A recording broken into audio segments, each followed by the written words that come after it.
Il est 23 h et en apparence, tout semble tranquille dans cette petite cité de la périphérie de Montpellier. Un calme trompeur. Car des policiers sont en planque dans des voitures banalisées. Ils ont ce bâtiment en ligne de mire depuis le début de la soirée. Dans quelques minutes, ils vont déclencher une vaste opération anti. 15 policiers de la brigade des stupes sont sur la piste d'un réseau international de dealers, à la recherche d'une énorme cargaison de plusieurs centaines de kilos. Alors ce soir, les policiers des stupes vont employer les grands moyens. On va le faire correctement, tiens, je laisse...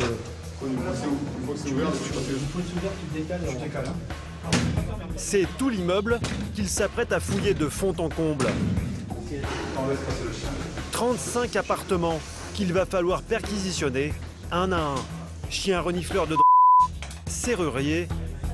Pour ce coup de filet exceptionnel, toute la brigade est mobilisée. Voiture ferrier. Il y a une cave ou un autre appart. Une deuxième équipe de policiers s'attaque au comble. Et une troisième passe toutes les caves au peigne fin. Vont-ils faire main basse sur la Pas si sûr. Car elle appartient à de dangereux trafiquants que les policiers traquent sans répit depuis 3 mois.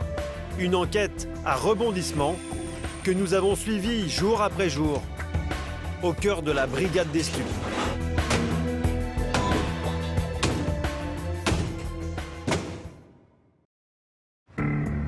La traque commence en janvier dernier à l'hôtel de police de Montpellier. Au deuxième sous-sol ce matin, séance d'entraînement au tir pour la brigade des stupes. Coup de sifflet, une cartouche, je les arme. À sa tête, Christophe, un policier chevronné, 22 ans de service. Ce spécialiste du tir rapide a fait ses armes à la prestigieuse BRB, la brigade de répression du banditisme du 36 quai des Orfèvres à Paris. Vous ne verrez pas le visage de Christophe. Pour sa propre sécurité, il doit rester anonyme. Exceptionnellement, nous avons pu partager le quotidien de ce super flic, devenu la bête noire des gros trafiquants de drogue à Montpellier. Christophe et Thierry, son équipier depuis 5 ans, ont démantelé 8 réseaux sur la ville. Constamment à l'affût, ce matin, ils viennent de recevoir un nouveau tuyau sur une possible planque de trafiquants. Tu connais la route? C'est l'ancien boulodrome de la SNCF. C'est derrière la piscine Tournesol. Un renseignement très précis qu'il faut exploiter sans attendre. Une 34 de TO 810 et un ensemble des 810 en dispo sur le secteur Tournesy. Des gens de la SNCF qui sont allés sécuriser les locaux et quand ils sont arrivés, ils ont vu à l'intérieur d'un local donc, qui était fermé des plans de voilà, donc ils nous ont donné l'information et on va vérifier. Les limiers de la brigade des stupes s'attendent à découvrir quelques plants cultivés par un simple consommateur. Mais ils vont être surpris. La planque est idéalement située pas loin du centre-ville sur un terrain vague de la SNCF, tout près des voies de chemin de fer. C'est dans ce cabanon que les cheminots auraient aperçu du Aujourd'hui, ce local, qui a l'air à l'abandon, est effectivement solidement verrouillé.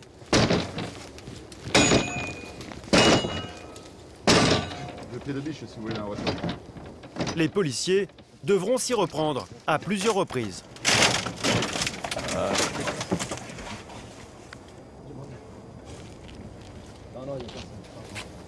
Une fois à l'intérieur, ils ne vont pas être déçus. 1, 2, 3 chambres pour la culture du Ça sent, il y a l'odeur. Il y a l'odeur. Ça, c'est la première chambre de pouce. Voilà. Donc, ça commence par là, et quand ça monte, ils changent, ils les mettent dans d'autres endroits. Des chambres de culture dotées d'un système d'aération très performant.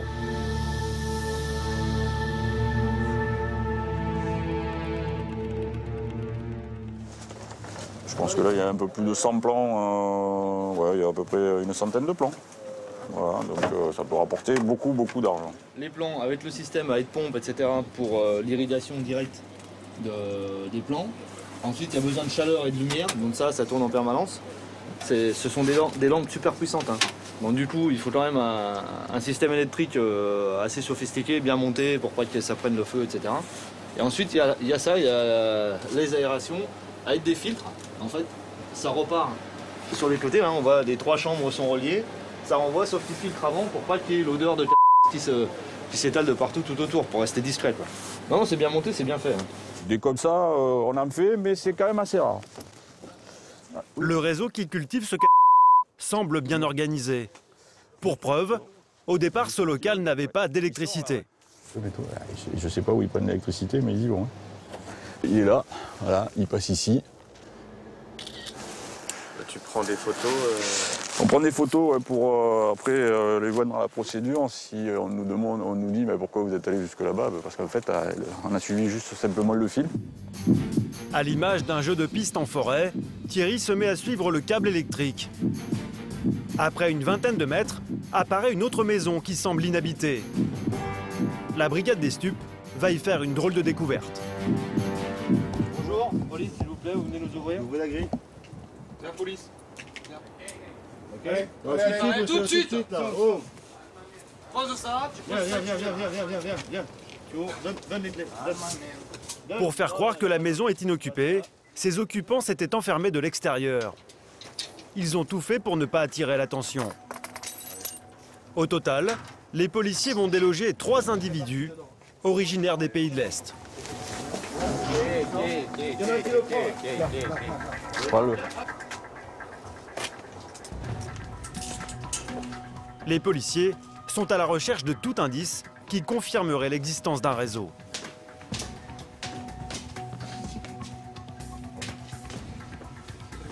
C'est un vrai squat. Hein. C'est un local qui appartient à la SNCF hein, et qui est squatté, mais très bien squatté parce qu'ils ont tout, l'électricité apparemment. Tout est parfait. Ils étaient prêts à manger. Donc on va voir. On va voir un peu. Alors ça c'est sûr, déjà ils sont consommateurs. Hein. Et après ça on verra tout à l'heure, on va laisser travailler le. On va pas trop perturber tout, on va laisser travailler le chien qui lui va nous dire s'il y a quelque chose ou pas.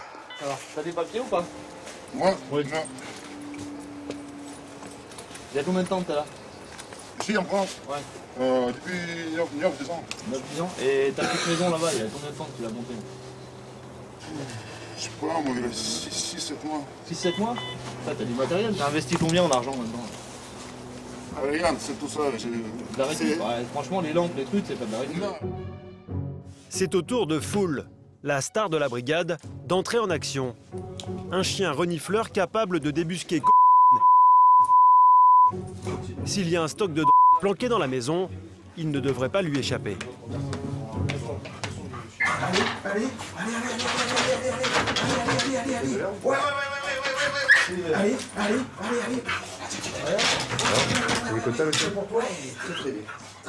Foul a fait mouche.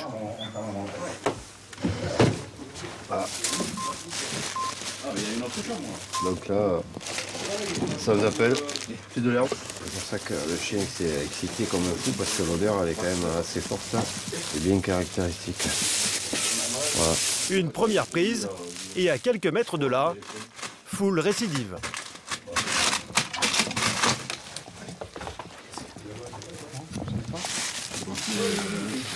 C'est l'herbe séchée, c'est ce qui se revend, c'est ce qui se fait. C'est bon à la consommation. Monsieur, c'est à vous ça? Bien sûr, moi. Hein? Bien sûr, moi. C'est à vous ça? Le dealer doit être bien connu à Montpellier, car pour répondre à la demande, il a bricolé des plantations supplémentaires jusque dans les penderies. Voilà. Une chambre de plus. Il a dû commencer petit, on va dire.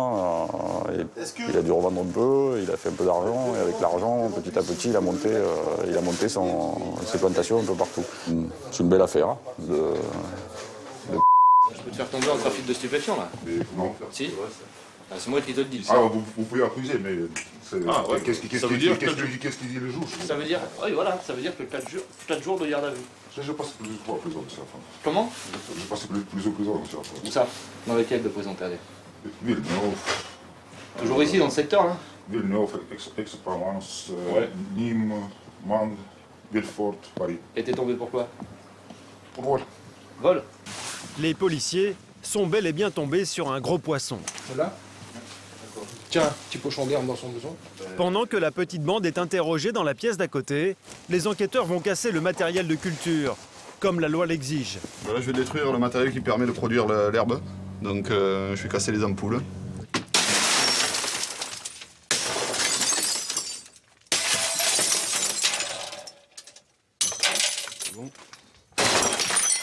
Les policiers vont aussi faire une dernière découverte qui confirme l'existence d'un réseau bien structuré. Ils mettent la main sur une demi-douzaine de téléphones portables. Seuls les trafiquants en tout genre qui ne veulent pas qu'on identifie leurs appels et leurs revendeurs s'équipent d'autant de mobiles. Un signe qui ne trompe pas. Tiens, un autre. Aujourd'hui, Christophe fait main basse sur une centaine de plans de une belle prise. Et qui plus est, inattendue. Mais sur Montpellier, la brigade des stupes est habituée à beaucoup plus gros. Mais au prix d'investigations beaucoup plus risquées.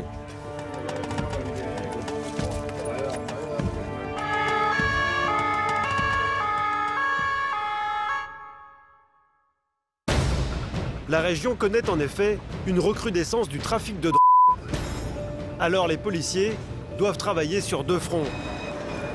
Dans le centre-ville, pour lutter contre les petits dealers qui fourmillent au coin des rues. Et sur les grands axes, pour s'attaquer aux gros trafiquants qui remontent du Maroc via l'Espagne à destination de tout le sud de la France. Seulement voilà, après la frontière ibérique, Montpellier est la première grande ville sur la route du trafic. La métropole est devenue une plaque tournante des grands réseaux de...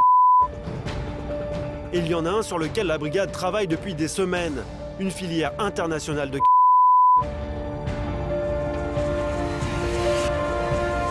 Une enquête qui a commencé ici, dans un petit hôtel anodin, au bord de l'autoroute. Il y a quelques jours, Christophe et Thierry ont reçu un appel du directeur. Car une femme de ménage a fait une découverte surprenante dans la chambre 503. Caché sous le matelas, pas moins de 11 téléphones portables. Si, voilà. Juste là, posé en dessous.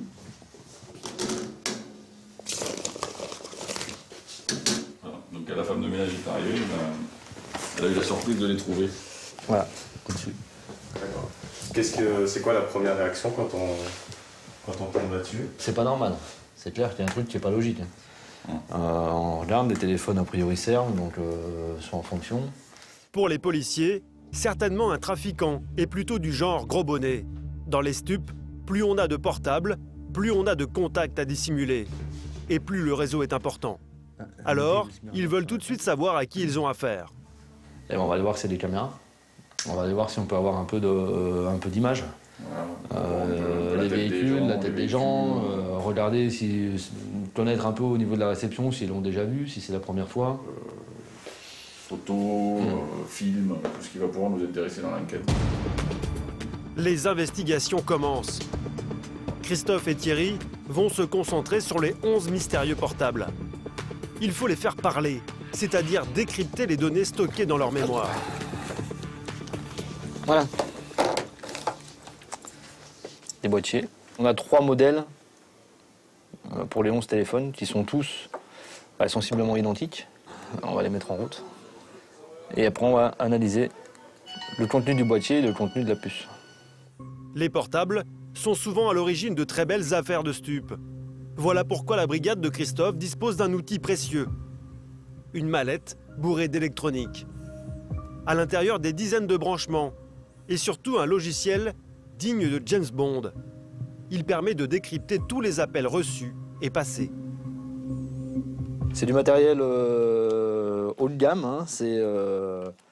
Et quelques-uns en bénéficient. Moi, j'en ai un dédié au niveau stup, puisque c'est quelque chose qu'on fait tout le temps. Il s'attaque au premier portable. Et en quelques secondes, le logiciel affiche toutes les communications conservées en mémoire.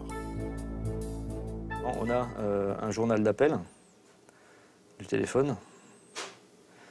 En fait, là, on s'aperçoit qu'il n'y a que 3 interlocuteurs, que le téléphone, il a fonctionné que pendant 2 jours.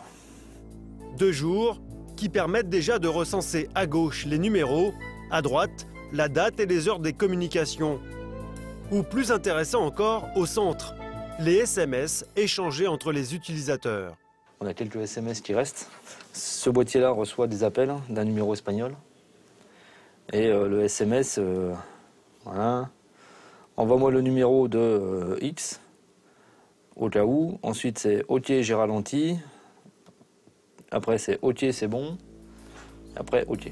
Première information, ce sont des téléphones de travail qui ont été essentiellement utilisés par des automobilistes en train de conduire. Et le plus souvent en Espagne. Christophe va tomber sur des SMS plus troublants encore. Ouais, là, ça devient intéressant. Faut que tu me laisses une voiture. Il y a combien tu as vérifié? Là, on parle de quoi? Ah ben là, c'est du produit. Pour moi, c'est du stup. Alors, après, sur quel produit on est? Est-ce qu'on est sur de la résine de est-ce qu'on est sur de la bon, transitant par l'Espagne, il y a une plus forte probabilité que ce soit de la résine de mais ça peut aussi bien de la aussi, on en a. On a le numéro espagnol, les numéros marocains, les numéros français. Peut-être de grandes chances que ce soit parti du Maroc, l'Espagne et la France. Au fil des minutes, les téléphones révèlent un réseau de transporteurs de particulièrement prudent. Pour communiquer, ils n'utilisent pas d'abonnement avec nom et adresse, mais des cartes prépayées et des recharges qui leur garantissent l'anonymat. En étudiant les SMS de plus près, Christophe découvre que les automobilistes roulent en cortège et chaque voiture a un rôle bien précis. C'est une voiture ouvreuse.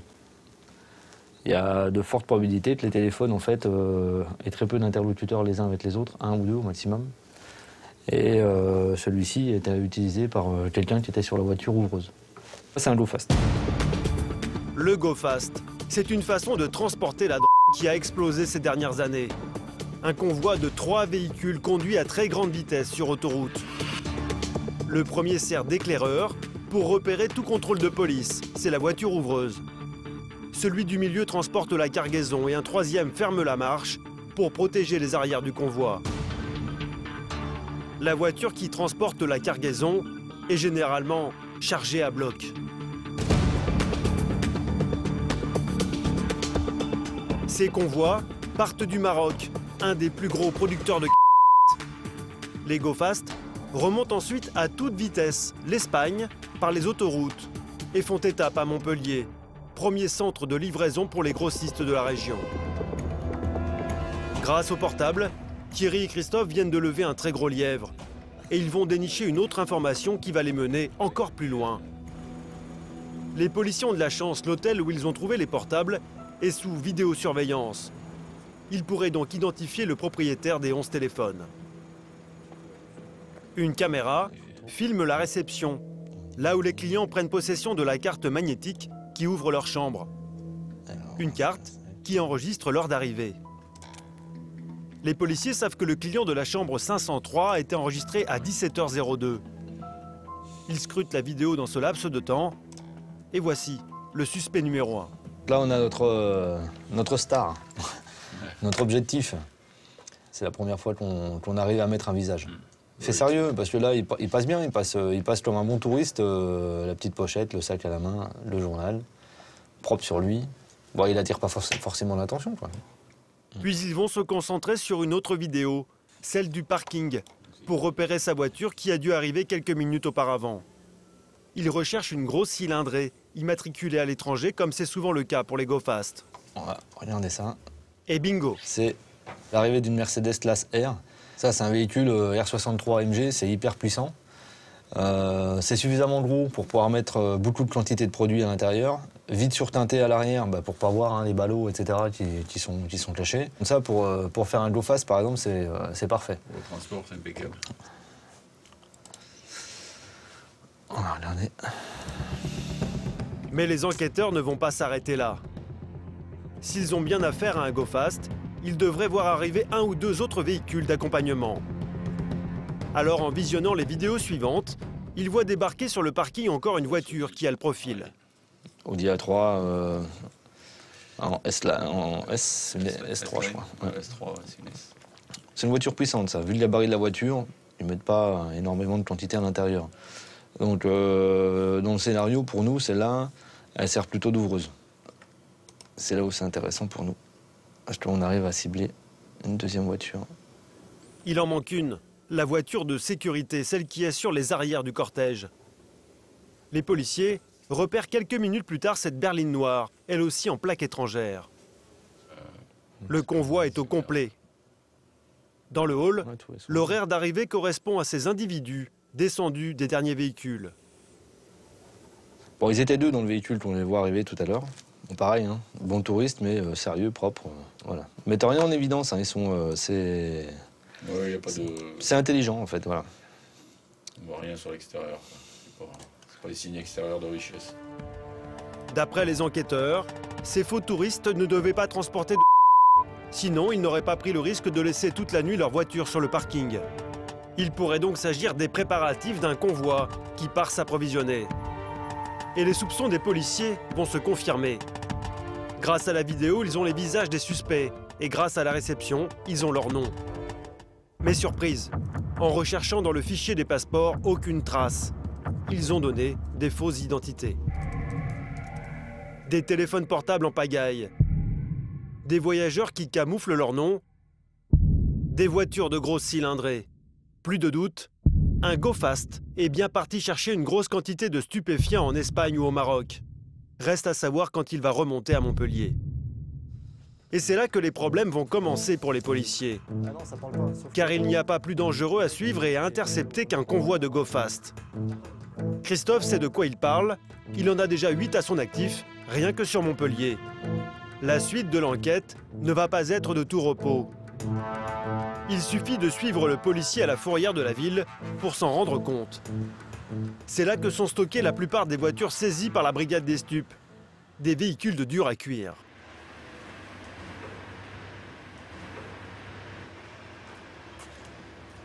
Une fausse plaque remise dessus.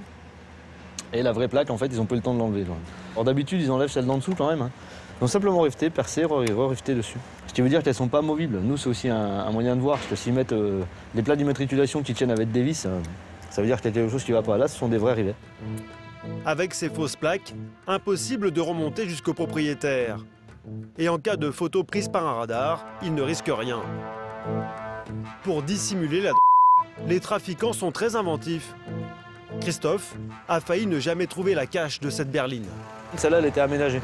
11 kilos de... On a procédé à l'interpellation l'année dernière. Dedans, on savait qu'il y avait un retour de produit. Et en fait, on n'arrivait pas à le trouver. Après 24 heures de fouilles, ils ont enfin percé le mystère. Il était camouflé entre la banquette et le coffre de la voiture, juste ici, sous la plage arrière, suivant un ingénieux système. Et ils les avaient pendus avec des fils pour pouvoir le cacher, quoi. Mais il y a encore plus surprenant avec ce break. La cache est découpée en dessous, dans la partie basse du véhicule. Ils avaient emménagé une trappe. À l'intérieur de la trappe, ça fait un tunnel. Et à l'intérieur, ils avaient mis tous les pins avec de grands élastiques pour pouvoir les récupérer par la suite, pour pouvoir les tirer comme ça en ouvrant la trappe comme ça. Mais là, on voyait rien du tout. Mais bon, notre chien a marqué fortement. On voit encore les traces des griffes. Le chien a vraiment marqué à cet endroit-là, donc bon, on s'est un peu plus inquiété, c'est comme ça qu'on a trouvé la plante, quoi. Là, par exemple, sur ce genre de véhicule, si vous les prenez en chasse, poursuite, ouais, voilà, c'est ce qu'il faut éviter. C'est pour ça qu'on essaie de ne pas être trop au contact. On essaye, à la mesure du possible, hein, de ne pas avoir de filature à faire juste avant l'interpellation là-dessus. Parce que là, avec ce véhicule-là, c'est super puissant. Bon, bah nous, avec nos véhicules, on ne pourra pas suivre. Hein. Et puis on ne prendra pas les risques sans doute qu'ils vont prendre. Et puis on va surtout pas faire prendre des risques aux gens autour de nous, donc on n'arrivera pas à les suivre. Trop dangereux pour les prendre en filature. Alors comment Christophe va-t-il s'y prendre pour traquer le go-fast qui est parti de l'hôtel en direction de l'Espagne ou du Maroc et qui va bientôt revenir sur Montpellier? Les enquêteurs vont exploiter un élément qui trahit ces convois de stupéfiants, leur vitesse. Ils roulent à tombeau ouvert. Avec un peu de chance, les voitures de l'hôtel ont pu être flashées par des radars. Voilà l'astuce des policiers pour les tracer.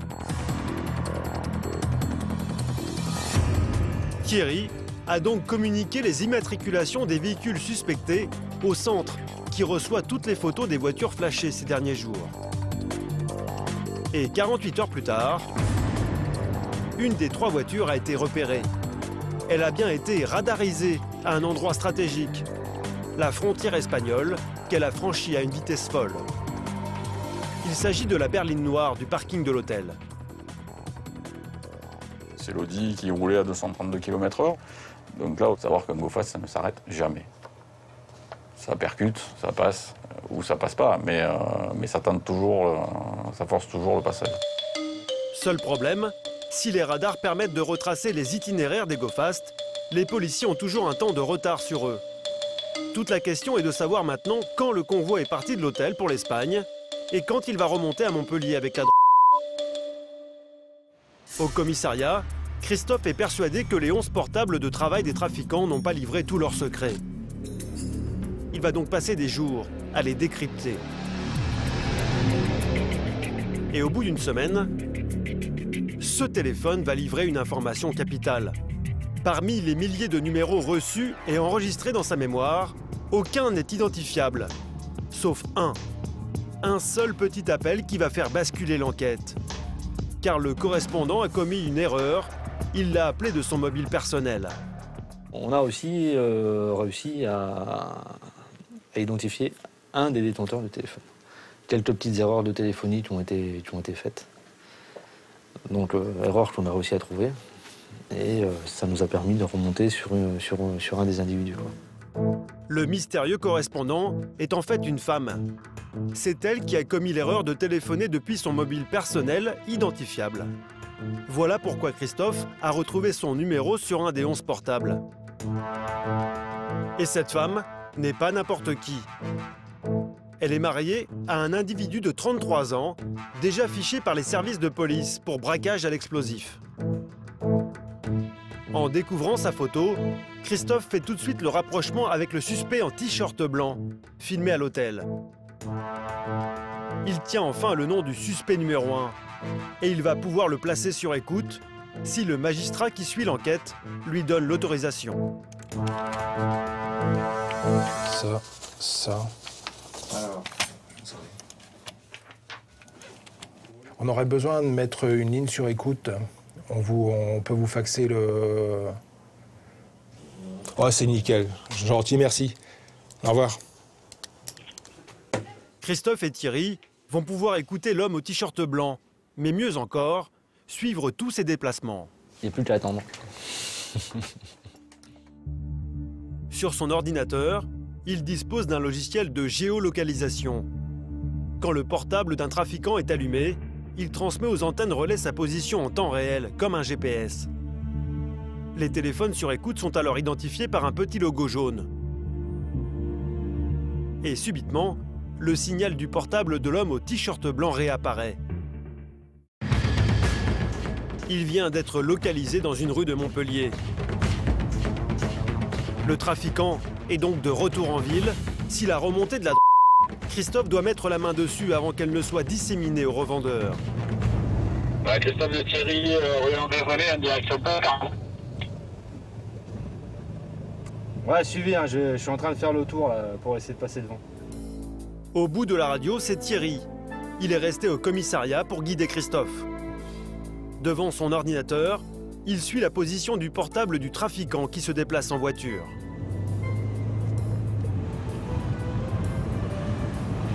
J'ai fait toute l'avenue de Palavas, jusqu'en bas sur le rond-point près d'Arène. Pour l'instant, j'ai pas un titre.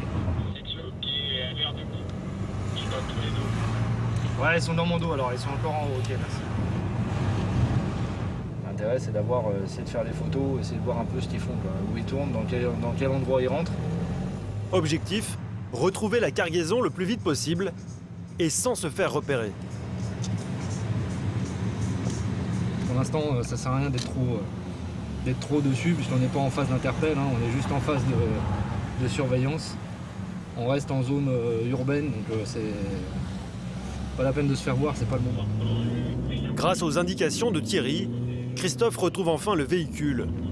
Surprise, c'est un 4x4, une voiture inconnue de la brigade jusqu'ici.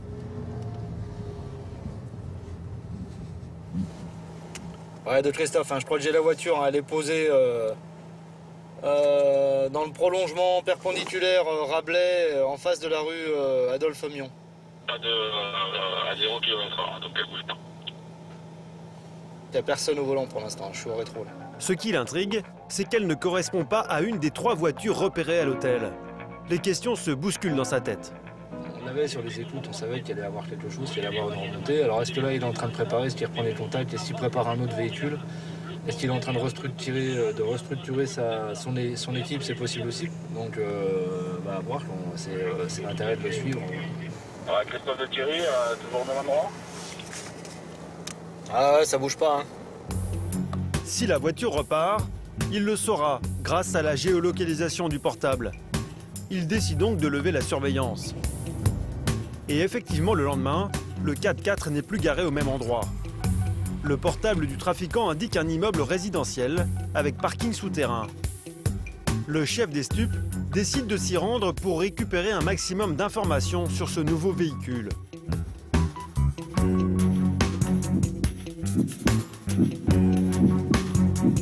Le 4x4 est bien là, tout au fond du parking.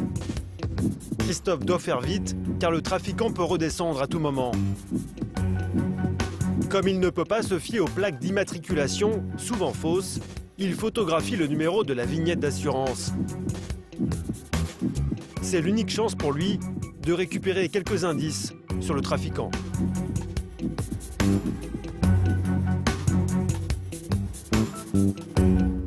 J'ai pris les références de l'assurance du véhicule. Peut-être qu'il y a plusieurs chauffeurs qui sont déclarés, bon, ils s'en foutent. À mon avis, ils s'en moquent. Hein. À partir du moment où il y a une assurance, il y a une assurance. Mais bon, ce qu'on sait, nous, de manière certaine, c'est que ce qui est marqué sur la plaque d'immatriculation et les véritables utilisateurs du véhicule, ça n'a rien à voir. Donc peut-être que l'assurance, elle, au moins, elle est bonne. On peut avoir ça. De retour au commissariat, la priorité de Christophe, c'est donc d'appeler la compagnie d'assurance pour en savoir un peu plus sur le 4x4. Oui, bonjour madame, monsieur capitaine de police à la brigade des stupes à Montpellier. Je me permets de vous appeler, je cherche à avoir des renseignements à partir d'un numéro de contrat. J'ai noté le numéro 57, Q comme Québec. Pour vous, ça ne correspond à rien. Bon. Merci madame, au revoir. Chou blanc, mais plus le 4x4 est mystérieux, plus l'appétit de Christophe est aiguisé. C'est un faux. Bon, de toute façon, c'est facile à faire hein, sur Internet. Une feuille verte et une impression, et puis voilà. Quoi.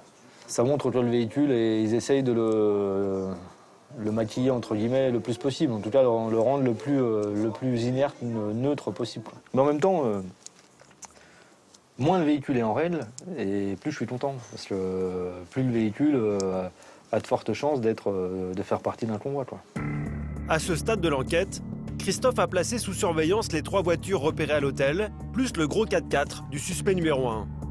Reste une question essentielle, une de ces voitures a-t-elle remonté du Pour en savoir plus, les policiers misent tout sur les écoutes téléphoniques du suspect numéro 1, l'homme au t-shirt blanc identifié à l'hôtel.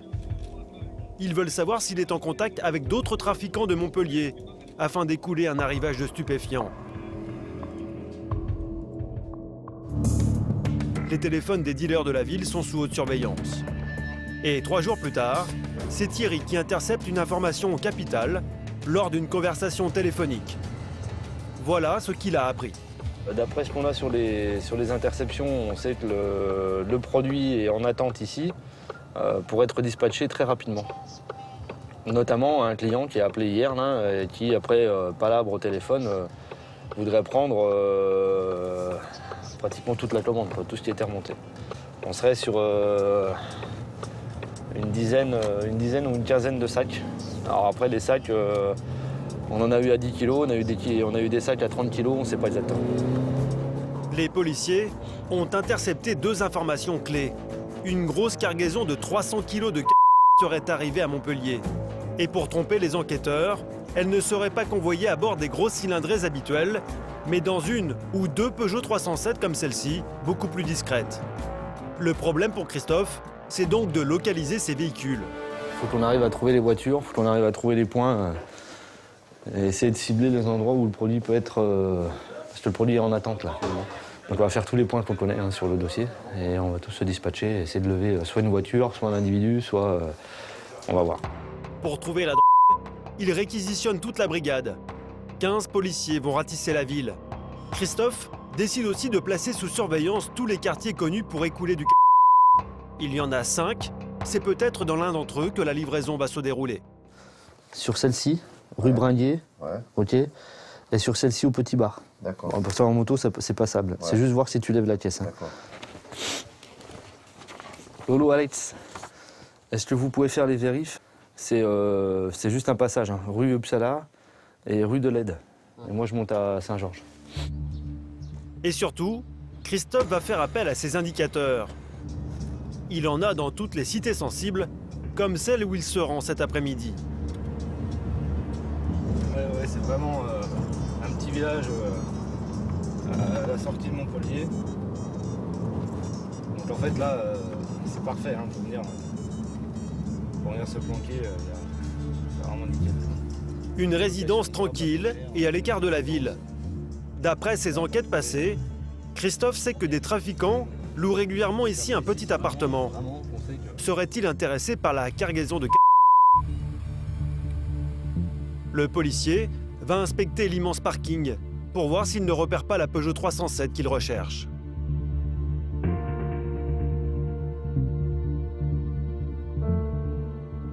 Là, a priori, ils sont pas revenus ici. A priori, non.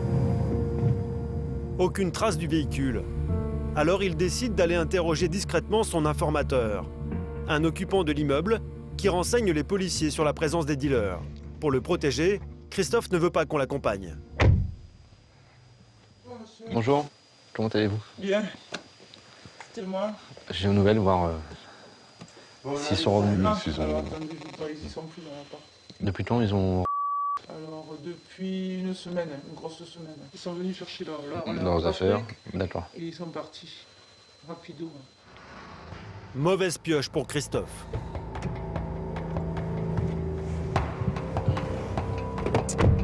Bam bam. Ils ont rendu l'appart. La livraison ne se fera pas ici. Il faut donc cibler les autres quartiers. Elles peuvent être là-bas, elles peuvent être que là-bas. Ils seront bien cachés, ils seront tranquilles. Je pense que si les véhicules sont là et qu'on a un peu de monde, on fera des interpellations.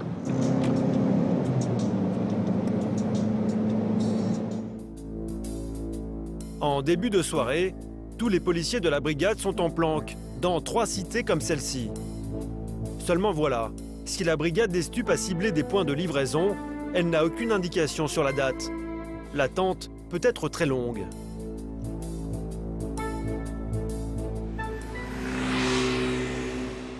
Mais 5 heures plus tard, vers 22 h, au commissariat, les événements se précipitent. Christophe vient d'avoir l'information. Un policier en planque a vu débarquer la 307 Peugeot, accompagnée d'une fourgonnette. 3 hommes ont déchargé plusieurs sacs, sûrement la fameuse cargaison. Si la est arrivée, il faut surprendre la livraison en flagrant délit pour arrêter aussi bien les trafiquants que les revendeurs. Les collègues sur place ont vu un véhicule et nos objectifs aller au véhicule pour décharger de la marchandise. Il y a combien à peu près de produits? Je sais pas, entre 100 et 200 kilos, je sais pas. Et ça représente beaucoup d'argent. Donc les époux, ils vont pas avoir envie de le perdre non plus. Ça sera une double motivation pour eux pour pas se laisser interpeller. Après, est-ce qu'ils ont des armes? Est-ce qu'on sait pas, hein. L'opération pourrait être très risquée. Les stupes vont devoir surveiller l'immeuble où se cachent les trafiquants. Pour être discret, Christophe s'y rend en sous-marin, un camion banalisé que nous n'avons pas le droit de filmer de l'extérieur. Il va falloir couper, on arrive sur place. À son arrivée, Christophe récupère discrètement Laurent, son collègue. C'est lui qui a vu la 307 et les 2 hommes décharger la marchandise. Il sait exactement où garer le camion pour que rien ne leur échappe. La 307, elle doit être par là. Par contre, il faudra faire gaffe, c'est parce qu'au 3-4e étage, il y a des mecs en permanence qui sortent fumer des clopes. Mais surtout, le policier a repéré un drôle de manège. La cargaison a été divisée en 2. Une partie a été livrée dans cet immeuble, l'autre moitié chargée dans une fourgonnette blanche qui est repartie aussitôt. Le partage s'est fait un peu dans la panique. Sortez les ballots. Il y a plus différentes catégories, ils s'en mêlaient, ils ne savaient pas lesquels il fallait prendre en premier. C'était où? Après, il était là, et moi j'étais caché dans la voiture. Ouais, t'es tout près. Une partie des trafiquants est toujours dans l'immeuble. Ils attendent peut-être un gros revendeur qui viendrait s'approvisionner. La planque peut durer jusqu'au petit matin, alors Christophe organise les tours de garde. Je vais ramener l'autre voiture. Comme ça, tout le monde aura une caisse. Et il restera la Zara pour les autres quand ils vont arriver. Et comme ça, on fera des roulements souples pour aller dormir dans les bagnoles. Christophe part se positionner dans une autre voiture. C'est Laurent qui va diriger la surveillance depuis le fameux sous-marin. Pour tout observer sans être vu, il dispose de 6 caméras. Sur ces écrans, il peut suivre tous les déplacements sur le parking. Et il informe Christophe par téléphone à chaque mouvement suspect. Ça fait 2 ou 3 fois qu'il y a des jeunes qui passent et qui rentrent dans l'allée. On dirait que c'est toujours le même en plus. Pas bon signe. Ce pourrait être des guetteurs au service des dealers de la cité. Puis subitement, c'est l'alerte. La Peugeot 307 qui a acheminé la jusqu'à Montpellier a filé à l'anglaise sous les yeux de Laurent.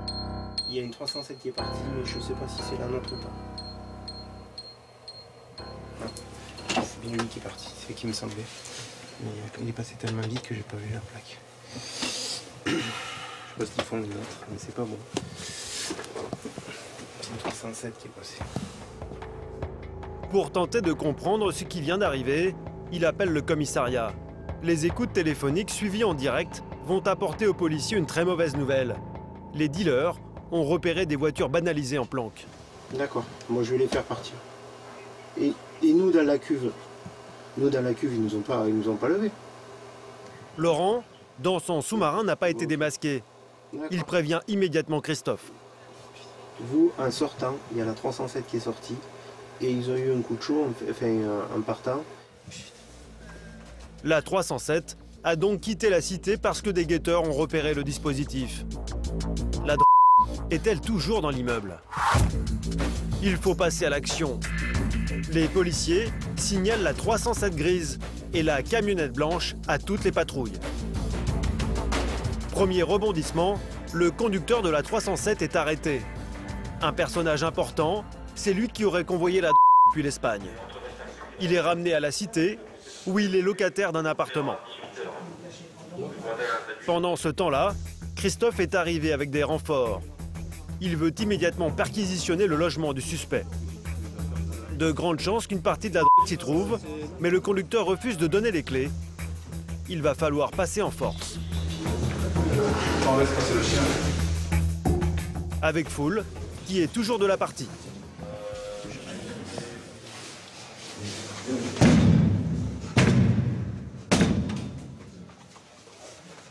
Une position d'air qui décale au décalage. Celui-là en haut. Allez, au-dessus. Allez, ça sera. Oui.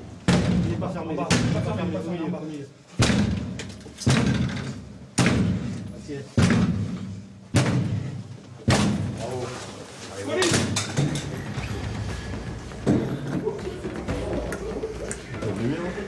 C'est bon pour moi.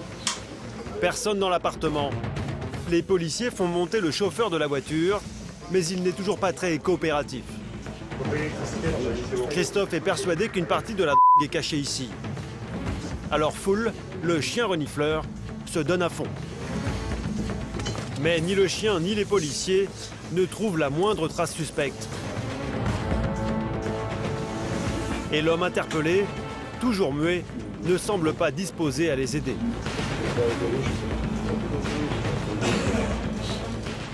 Tendu, il est bien tendu, mais il n'y a rien. Et il ne nous aidera pas, hein. De toute façon, c'est pas son intérêt. Les policiers retournent tout dans les chambres. Mais au bout de 20 minutes, il faut se rendre à l'évidence, rien dans l'appartement. Christophe va devoir élargir les recherches. Il y a une cave ou un autre appart? C'est sûr que c'est là, mais... Il va falloir s'attaquer à tout l'immeuble. à commencer par les combles, qui pourraient servir de dépôt à la petite bande. Au même moment, une autre équipe part inspecter la cave. Avec le chauffeur, toujours muet comme une carpe.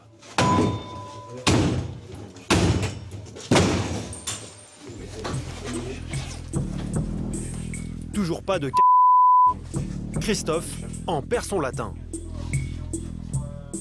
On est certain qu'il n'est pas sorti, puisqu'à partir du moment où on l'a vu rentrer, donc si c'est pas au domicile, on ne trouve pas dans les caves, c'est peut-être chez quelqu'un qui connaît, hein. C'est ce qu'on appelle une nourrice, donc à nous de trouver. Si le chauffeur reste muet, le policier devra fouiller les 35 appartements de l'immeuble. Une opération exceptionnelle qui va faire du bruit et des mécontents parmi les locataires.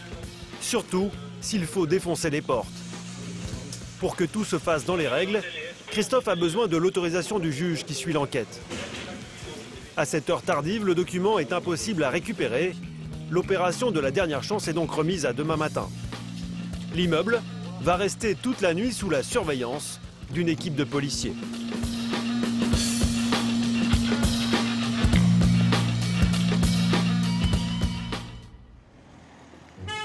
Au commissariat, la brigade pense qu'il y aurait encore un moyen d'éviter la perquisition des 35 appartements.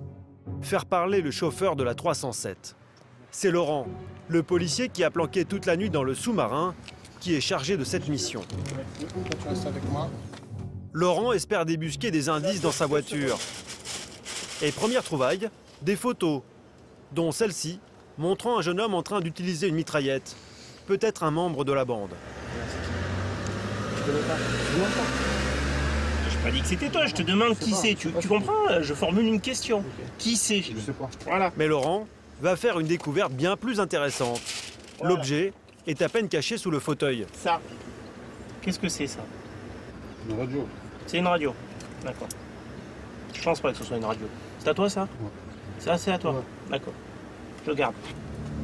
En reconnaissant que l'appareil lui appartient, le chauffeur de la 307 vient de commettre une première erreur. Et Laurent va le laisser s'enfoncer.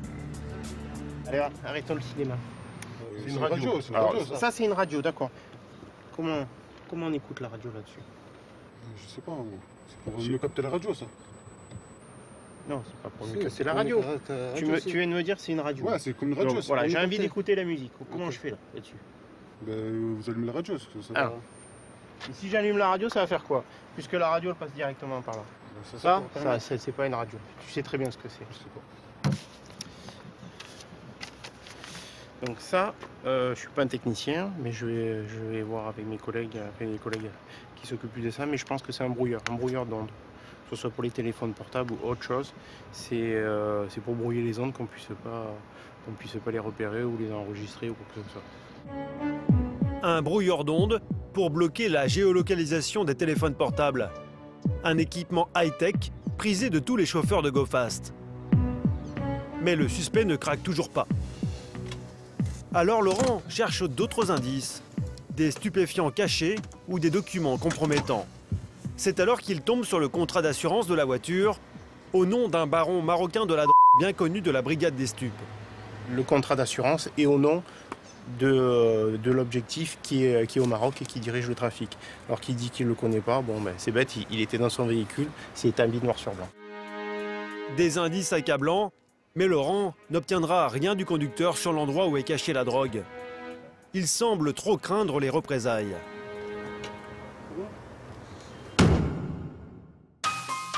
Alors cet après-midi, la petite cité va se retrouver dans l'œil du cyclone. Les policiers jouent leur dernière carte. Christophe va perquisitionner les 35 appartements de l'immeuble. Bonjour. Si certains propriétaires sont absents, Christophe est autorisé par le juge à forcer les portes. Je prends le premier, on se répartit. Vous vous répartissez dans les étages. Je commence à taper aux portes pour voir s'il y a des gens qui sont là. Ceux qui sont là, eh ben, on leur dit, de toute façon on fait tout. Étage par étage, chaque appartement est visité de fond en comble. Toujours en compagnie de Foule, l'indispensable chien renifleur. Porte après porte, une opération exceptionnelle, une première pour la brigade des stupes. Et quand personne ne répond, un serrurier réquisitionné par la police entre en action à coups de chignole. Les policiers espèrent tomber sur une nourrice, c'est-à-dire un appartement anodin utilisé par les trafiquants pour planquer leur cargaison sans se faire repérer. Mais toujours rien.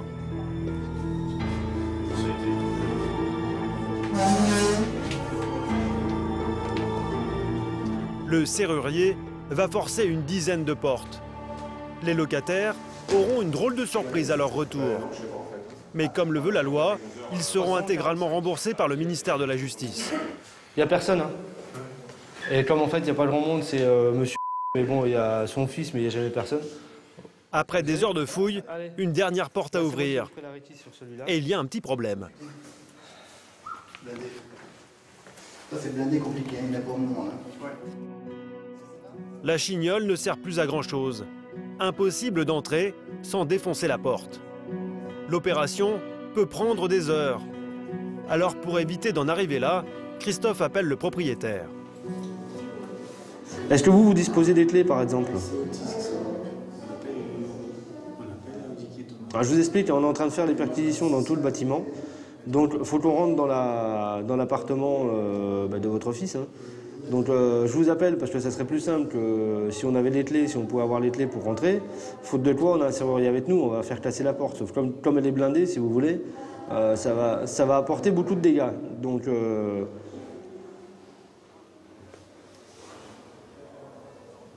bah ouais, c'est ce qu'on vient de nous dire. Comme vous voulez, hein. Sinon nous on va casser la porte. Hein. Je vous avise, je vous appelle. Maintenant, si vous voulez pas venir avec les clés, on va casser la porte. Si.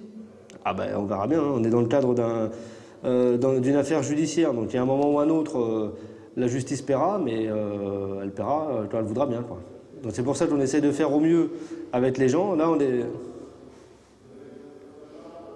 il y en aura pour 1500 € de réparation, quoi. Vous serez remboursé, mais un jour, je vous dis, c'est la justice. Hein. Ok, merci, à tout de suite monsieur, on vous attend. Merci bien, au revoir. Le propriétaire a cédé. Vous ne voulez pas venir. Quand tu commences à parler du portefeuille, tout de suite ça motive. Derrière cette porte, leur dernier espoir. Car dans les autres logements, les policiers n'ont trouvé aucune trace de drogue. Mais bon, apparemment on ne trouve pas.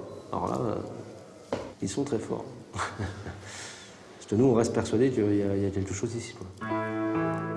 Le chef de la brigade des stupes appelle alors le commissariat.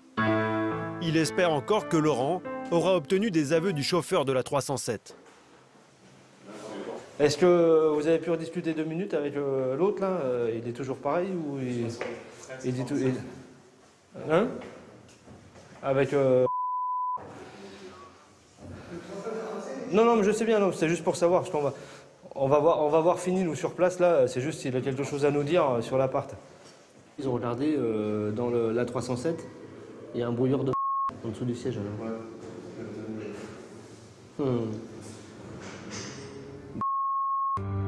Un brouilleur, mais pas d'aveu. Entre-temps, le propriétaire de l'appartement à la porte blindée a ouvert aux policiers. Mais là encore, rien. Pour ici, c'est bon, il faut vérifier la terrasse. C'est réglé. Aucune trace des sacs dans le logement. Rien dans tout l'immeuble. Devant son commissaire venu spécialement pour l'opération, Christophe est pour le moins embarrassé. Bah, ils ont dû décharger, donc là je comprends pas, je sais pas. Ou alors est-ce qu'après ils ont plus passé, je sais pas. Écoutez, là, Il faut se rendre à l'évidence. La drogue a dû ressortir de l'immeuble sans que les policiers en planque cette nuit ne s'en rendent compte. on peut toujours avoir un loupé. Hein. Peut-être qu'il nous est passé sous le nez sans qu'on le voie, mais enfin, vu la quantité, ça me paraît difficile. D'autant que vraiment, on est resté sur place tout le long, donc je vois pas comment il a pu s'évaporer, quoi. Mais le lendemain matin, dans les couloirs du commissariat, l'ambiance est au beau fixe. Fred, ça te dérange pas, tu peux aller chercher le mec, nous attendre à la voiture, on descend tous. Il est avec toi, Fredon. Une bonne surprise attend les enquêteurs sur le parking de l'hôtel de police. C'est dans la camionnette, là. Ouais. Une patrouille a enfin retrouvé la fameuse camionnette blanche, celle qui a emporté une partie de la cargaison. Alors, je vais voir sa tête. Leur suspect n'a toujours rien avoué. Ils espèrent enfin le faire craquer devant la camionnette. On t'explique maintenant, tu vois. On va arrêter de jouer comme des enfants. On n'est pas à la maternelle ni au lycée.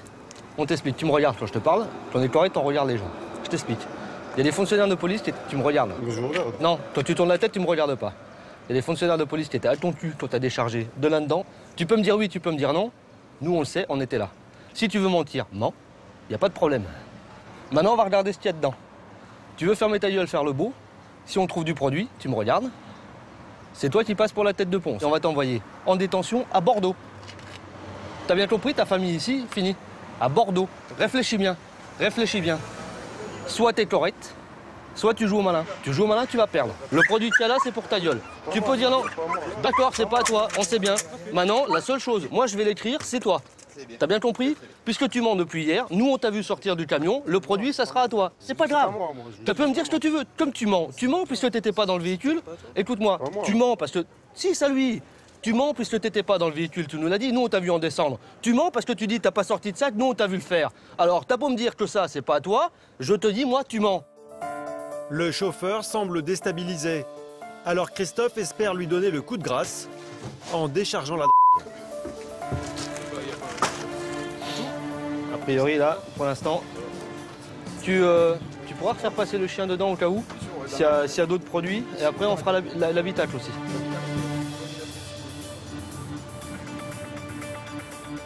Une, deux, allez, 3, 4, 5, c'est 1 kilo. 1 kilo. Bon là, il y a 11 sacs à peu près à les prendre à la main. On a entre 20 et 30 kilos par sac, à peu près. Donc on a entre 200 et 300 kilos, faut qu'on regarde en détail. Près de 300 kilos de un record pour la brigade des stupes. Et en plus, c'est du très recherché par les dealers. Il est identifié par une sorte de label. C'est les AMG, ça? C'est du AMG, ouais. Ça permet de, comment dire, d'identifier le produit et d'identifier la provenance, en fait. Et eux, ça leur sert parce que, par exemple, ils vendent de l'AMG, ça vient d'un certain secteur au Maroc. Et en fait, les gens qui en prennent savent que c'est une certaine qualité de produit. On sait ça, c'est de la très bonne qualité, en fait. C'est ce qu'ils appellent le SUM, en fait. C'est vraiment du très très bon produit. Si la marchandise était arrivée à bon port, les trafiquants auraient touché le pactole. Avec ces 11 sacs, la bande aurait engrangé un bénéfice net de 250 000 € en un seul trajet. Mais non, il va y arriver. On dirait que tu fais les courses à la maison, regarde. Reste à dénicher l'autre moitié de la cargaison, celle que Foule n'a pas reniflée dans l'immeuble. Pour cela, Laurent décide de confronter le conducteur de la 307 à tous les éléments que les policiers ont accumulés au cours de l'enquête. Je ne me rappelle plus. C'est ça? La 307, à qui elle appartient? C'est une amie. C'est qui cet ami? C'est un ami qui... Une amie. Une amie? Ouais. Comment elle s'appelle? Je ne sais plus. C'est un ami, tu sais plus. Tu prends une voiture. Tu t'es pas laissé m'appeler, hein? Vous savez comment ça marche, m'appeler? Non, ça marche pas comme ça. Quand on prête une voiture à quelqu'un, en général, on sait à qui on l'emprunte. Non? Tu crois pas? Quand est-ce que tu lui as emprunté? Je ne me rappelle plus. Bon, tu te rappelles pas de grand-chose, hein. On est mal barré. Hein.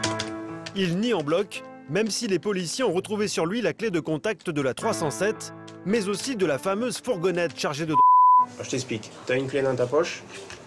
Cette clé, c'est la clé du Ford Transit. On l'ouvre et dedans, il y a 258 kg de résine de cannabis. Explique-toi là-dessus. Je suis choqué. Tu es choqué? Moi aussi. Ça m'a choqué quand je vois le véhicule. Tu es choqué, d'accord. Toi, on te laisse... C'est fantastique, on te laisse des voitures, mais tu connais pas les gens. C'est extraordinaire. Malgré des heures d'interrogatoire, il n'avouera rien. La brigade des stupes est toujours à la recherche de l'autre moitié de la cargaison dans les rues de Montpellier. Les policiers savent que le finira par réapparaître entre les mains des consommateurs habituels. Une nouvelle enquête commencera alors pour remonter jusqu'aux revendeurs.